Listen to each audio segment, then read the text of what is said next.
इते खैरपुर में breaking news share कंदासीं। खैरपुर वेझो जाकिराणी बिरादरी में झेड़े के नतीजे में नौजवान मारिजी विया। ॻोठ वॾा माछियूं थाणे जी हद ॻोठ गफ़ार शाह में जाकिराणी बिरादरी के ॿिनि धुननि में झेड़ो थी पियो आहे। झेड़े दौरान गोलियूं लॻण सबबि 35 साला धणी बख़्श जाकिराणी ज़ख़्मी थी पियो आहे, जंहिंखे सिविल अस्पताल मुंतक़िल कयो वियो आहे, जिते हुन दमदणी हवाले कयो। या ब्रेकिंग न्यूज़ असां शेयर कयूं पिया। मक़तूल जो लाश पोस्टमार्टम बाद वारसन हवाले कयो वियो आहे। लाश घर पहुचण ते कोराम मची वियो आहे।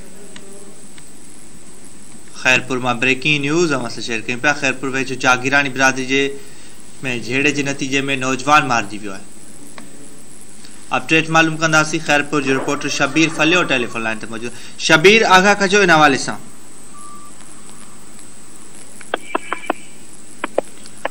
शबीर, आगाह कजो। खैरपुर वेझो जाकिराणी बिरादरी में झेड़ो थियो आहे, नौजवान मारिजी वियो आहे, इन हवाले सां छा तफ़सील आहे?